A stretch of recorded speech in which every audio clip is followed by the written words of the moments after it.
Hello friend, welcome to Samriddhi classes. Friends, आज के इस वीडियो में हम लोग पढ़ेंगे कोलिनर्जिक सिस्टम और ड्रग। तो हमने बताया कि ऑटोनॉमिक नर्वस सिस्टम को हमने यहाँ पे दो डिवीजन में बांटा गया है। पहला है आपका पैरासिम्पैथेटिक और दूसरा है सिम्पैथेटिक। पैरासिम्पैथेटिक को दोबारा फिर दो सब डिवीजन कर दिए गए हैं, पैरासिम्पैथोमाइमेटिक एंड पैरासिम्पैथोलाइटिक।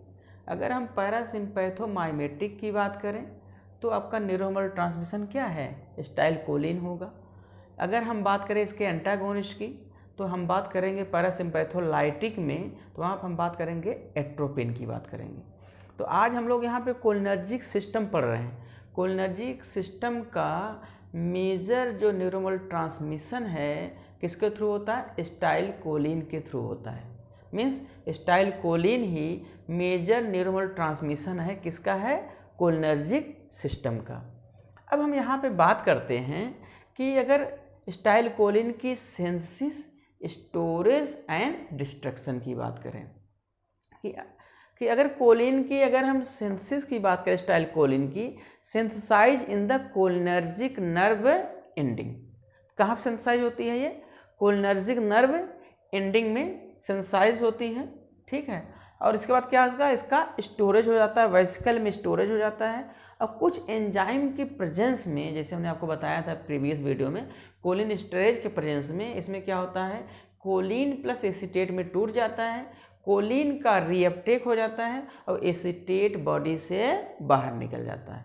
तो इसमें देखिए कि अगर हम बात करें सिंथेसिस की एसिटाइलकोलिन की, तो ATP plus acetate plus coenzyme ए के प्रेजेंस में ये बनाता है एसिटाइल कोएंजाइम ए, और यहाँ पे इसको एक्टिवेट करता है एसीटेट एक्टिवेटिंग फैक्टर के थ्रू। ये सिस्टम एक्टिवेट हो जाता है। जब बनाएगा एसिटाइल कोएंजाइम ए, तो यहाँ पे कोलिन एसिटाइलेज एक एंजाइम है, एंजाइम के प्रेजेंस में ये बनाता है एसिटाइल कोलिन प्लस कोएंजाइम ए। अब आप ये देखिए, पहले यहाँ समझिए कि एसिटाइलकोलिन तो बन गया, एसिटाइलकोलिन कोलिन स्टोरेज के प्रेजेंस में कोलिन प्लस एसीटेट में टूट जाता है। हमने अभी बताया था कि एसीटेट बॉडी से बाहर निकल जाता है, कोलिन का रीअपटेक हो जाता है। तो देखिए यहाँ पे जो रीअपटेक जा रहा है ये कोलिन प्लस एसिटाइल बना लिया, एसिटाइल कोलिन, ये बन गया आपका एसिटाइलकोलिन प्लस ये कोएंजाइम, ये क्या होता है, यहाँ से सेपरेट हो जाता है। तो यही इसका है कि देखिए ATPase plus acetate plus coenzyme एक प्रेजेंस बनाएगा एसिटाइल कोएंजाइम में, यहाँ से कोलिन आएगा रीअपटेक हो करके बनाएगा acetyl choline plus coenzyme A. Choline storage के प्रेजेंस में कोलिन प्लस एसीटेट में टूट जाता है। ये तो आपका हो गया कि कोलिन की सिंथेसिस हो गई, स्टोरेज हो गया, डिस्ट्रक्शन हो गया। अब देखिए यहाँ पे एक और फिगर बना हुआ है, इसको हम लोग समझते हैं कि ये आपका एक्सोनल मेम्ब्रेन है, जहाँ पे क्या है कि एसिटाइलकोलिन आ रहा है, उसकी सिंथेसिस भी हो रही है। तो यहाँ पे देखिए ये वेसिकल है, ये क्या है, ये वेसिकल है। यहाँ पे क्या होता है कि एसिटाइलकोलिन वेसिकल में स्टोर होता है। जब एसिटाइलकोलिन यहाँ स्टोर्ड होगा वेसिकल में, तो क्या करता है कि यहाँ पे कैल्शियम आयन की एंट्री होगी। कैल्शियम आयन जब एंट्री होती है तो क्या करता है, ये वेसिकल और ये एक्सोनल मेम्ब्रेन, यहाँ पे ये आएगा वेसिकल, यहाँ एक्सोनल मेम्ब्रेन के पास आएगा, तो क्या करता है, ये कैल्शियम इसको फ्लूइडाइज्ड कर देता है, इसको सॉफ्ट बना देता है। जैसे फ्लूइडाइज्ड करता है, ये एसिटाइलकोलिन यहाँ से बाहर निकल जाता है। कहाँ से, एक्सोनल मेम्ब्रेन से। जैसे प्री नर्व एंडिंग से बाहर निकलेगा एसिटाइलकोलिन, मस्कैनिक और निकोटिनिक रिसेप्टर से बाइंड करेगा और यहाँ पे अपना इफेक्ट शो करेगा। क्या शो करेगा, इफेक्ट शो करेगा। अब इधर देखिए कि ये एसिटाइलकोलिन क्या है कि यहाँ साइटोप्लाज्म में यहाँ होता है एसिटाइलकोलिन स्टोरेज, अभी ये बताया था हमने। देखिए कोलिन स्टोरेज, यहाँ एंजाइम होता है, ये एंजाइम एसिटाइलकोलिन को तोड़ देगा कोलिन प्लस एसीटेट में। यही कोलिन आपका रीअपटेक हो जा रहा है, एसीटेट बॉडी से बाहर चला जाता है। अब अगर हमें एसिटाइलकोलिन का कंसंट्रेशन अगर रिसेप्टर पे बढ़ाना है, तो हम क्या करते हैं कि यहाँ पे एंटी कोलेस्ट्रेज यूज कर लेते हैं। ये एंटी कोलेस्ट्रेज कोलिन स्टोरेज एंजाइम को इनहिबिट कर देता है, तो ऑटोमेटिकली एसिटाइलकोलिन का कंसंट्रेशन यहाँ पे बढ़ जाएगा। स्टाइलकोलिन का कंसंट्रेशन बढ़ जाएगा तो मस्करैनिक और निकोटिनिक रिसेप्टर पे बाइंडिंग भी बढ़ जाएगी। अब इधर देखिए कि कोलिन का रीअपटेक हो रहा है, रीअपटेक होकर के यहाँ फिर स्टाइलकोलिन फार्म बन जाएगा आपके एक्सोनल मेम्ब्रेन के अंदर। तो यहाँ पे हेमिकोलिनियम है, हेमिकोलिनियम ये क्या करेगा कि ये कोलिन के रीअपटेक को इनहिबिट कर देता है। कोलिन के रीअपटेक को यहाँ पे क्या इनहिबिट कर रहा है, हेमिकोलिनियम। और यहाँ नर्व एंडिंग जो आपका है एक्सटर्नल मेम्ब्रेन है, यहाँ से स्टाइलकोलिन के रिलीज को अगर इनहिबिट करता है बोटुलिनस टॉक्सिन, तो बोटुलिनस टॉक्सिन स्टाइलकोलिन के रिलीज को इनहिबिट कर रहा है, हेमिकोलिनियम कोलिन के रीअपटेक को इनहिबिट करता है, एंटी कोलेस्ट्रेज कोलिन स्ट्रेज एंजाइम को इनहिबिट करता है। इसके बाद क्या होता है कि जब भी कंसंट्रेशन यहाँ साइटोसोल में यहाँ पे ज़्यादा हो जाता है, कंसंट्रेशन जब ज़्यादा हो जाता है तो यहाँ पे क्या होते हैं कि बहुत थोड़े अमाउंट में मस्करैनिक रिसेप्टर प्रेजेंट होते हैं, वो क्या करते हैं कि इसको रीअपटेक कर लेते हैं। अगर स्टाइलकोलिन का रीअपटेक हुआ तो यहाँ ऑटोमेटिकली कंसंट्रेशन क्या हो जाएगा, कम हो जाएगा।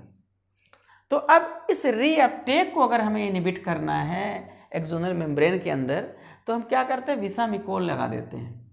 विसामिकोल क्या करता है कि स्टाइलकोलिन के रीअपटेक को इनहिबिट कर देता है। जब रीअपटेक इनहिबिट हो जाएगा तो यहाँ पे कंसंट्रेशन ज़्यादा हो जाएगा, कंसंट्रेशन ज़्यादा होगा तो रिसेप्टर से बाइंडिंग ज़्यादा होगी और हमें इफेक्ट ज़्यादा मिलेगा। तो अब हम लोग बात करते हैं मस्करैनिक रिसेप्टर और निकोटिनिक।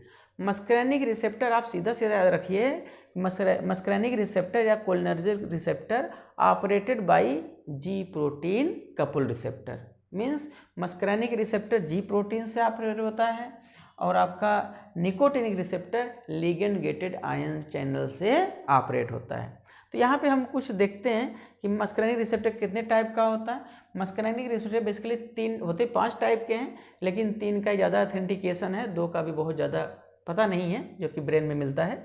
तो हम यहाँ बात करेंगे M1, M2, M3 की।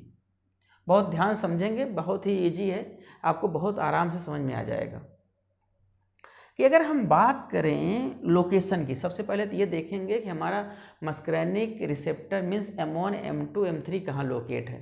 तो बहुत सिंपल से हम आपको बताएं कि autonomic ganglia, gastric gland, CNS यहाँ प्रेजेंट होते हैं मस्करैनिक रिसेप्टर। अगर हम बात करें M1 रिसेप्टर हो गया, अगर हम बात करें M2 रिसेप्टर की, आप सीधा सीधा समझिए कि हार्ट में किसकी प्रेजेंसी होती है, M2 रिसेप्टर की। और जितने भी विसरल स्मूथ मसल हैं, एक्सोक्राइन ग्लैंड है या ब्लड वेसल्स हैं, इनमें प्रेजेंट होते हैं M3 रिसेप्टर। अगर विसरल स्मूथ मसल में आपका क्या है, M3 रिसेप्टर प्रेजेंट है, तो हम यहाँ स्टाइलकोलिन देंगे तो कंट्रैक्शन होगा। एक्सोक्राइन ग्लैंड है, सिक्रीशन बढ़ा देगा। अगर हम बात करें वैस्कुलर एंडोथेलियल की बात करें तो वहाँ पे ये नाइट्रिक ऑक्साइड रिलीज करता है और ये नाइट्रिक ऑक्साइड वैसोडाइलेशन का कार्य करता है। ठीक, तो हमने बताया कि लोकेशन M1 की autonomic ganglia, gastric gland, CNS, M2 की हार्ट याद कर लीजिए, M3 की विसरल स्मूथ मसल याद कर लीजिए, एक्सोक्राइन ग्लैंड याद कर लीजिए और सीधा सीधा ब्लड वेसल्स याद कर लीजिए। ब्लड वेसल्स में जाएगा तो वैसोडाइलेशन करेगा क्योंकि वहाँ पे नाइट्रिक ऑक्साइड को रिलीज कर रहा है। अगर हम बात करें, अभी हमने बताया था कि कोलिनरी receptor means M1, M2, M3 के नेचर क्या है, तो आप सीधा समझिए कि जी प्रोटीन से ऑपरेट होते हैं। ट्रांसड्यूसर मैकेनिज्म देखिए कि IP3 डैग कैल्शियम कंसंट्रेशन बढ़ा तो इस कंडीशन में जहाँ पे होगा कंट्रैक्शन काज करेगा। यहाँ पे देखिए पोटेशियम चैनल ओपन हो रहा है, साइक्लिक MP घट रहा है। देखिए यहाँ पे अंतर है, यहाँ पे पोटेशियम चैनल ओपन हो रहा है, पोटेशियम बाहर जा रहा है, साइक्लिक MP घट रहा है। इसीलिए स्टाइलकोलिन M2 रिसेप्टर पे ब्रेडिकार्डिया काज करता है, हार्ट रेट को घटा देता है। हार्ट रेट को क्या करेगा, घटा देगा, क्योंकि यहाँ साइक्लिक MP का लेवल कम हो रहा है। M3 में IP3 डैग और कैल्शियम का लेवल, यहाँ पे साइटोसोलिक कैल्शियम का लेवल बढ़ जाएगा। तो आप इतना ध्यान रखिए कि M1 और M3 एक ट्रांसड्यूसर मैकेनिज्म है, IP3 डैग कैल्शियम कंसंट्रेशन बढ़ेगा। M2 में पोटेशियम कंसंट्रेशन बढ़ रहा है मीन्स मूव आउट कर रहा है, साइक्लिक एमपी का लेवल घट रहा है, इसलिए M2 रिसेप्टर पे ये ब्रेडिकार्डिया काज करता है। कौन सा? एसिटाइलकोलिन।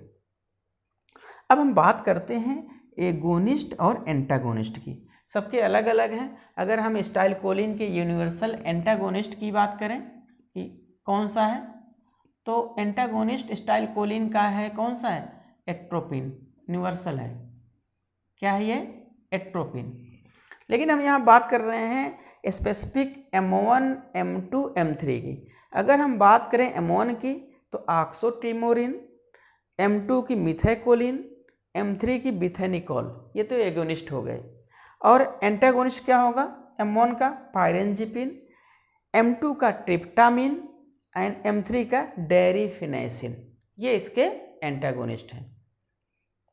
तो आज हमने यहाँ पे डिस्कस किया कि कोलिनर्जिक सिस्टम क्या होते हैं, एसिटाइलकोलिन की सिंथेसिस, स्टोरेज, डिस्ट्रक्शन क्या होता है, कैसे इनका रीअपटेक होता है, रीअपटेक को इनहिबिट कौन करता है, ठीक है। उसके बाद हम लोगों ने यहाँ डिस्कस किया कि कोलिनो रिसेप्टर्स कौन कौन से हैं यहाँ पे। आज हमने डिस्कस किया मस्करेनी के 3 हो गए यहाँ पे, M1, M2, M3। हमने यहाँ डिस्कस किया कि इसकी लोकेशन क्या है, नेचर क्या है, ट्रांसड्यूसर मैकेनिज्म क्या है, एगोनिस्ट क्या है और एंटागोनिस्ट क्या है। तो हम लोग अगले नेक्स्ट वीडियो में यहाँ पे डिस्कस करेंगे। इसका जो छोटा हुआ पोर्शन है वो आपका है निकोटिनिक रिसेप्टर्स हैं और इसके हम फार्माकोलॉजिकल एक्शन की बात करेंगे। हाँ, अब मुझे ये समझ में आ रहा होगा कि आपको धीरे धीरे ये सब ऑटोनॉमिक नर्वस सिस्टम की जो आज हम लोगों ने डिस्कस किया है बहुत ईजिली समझ में आ गया होगा। तो हम लोग मिलते हैं नेक्स्ट वीडियो में। Thank you.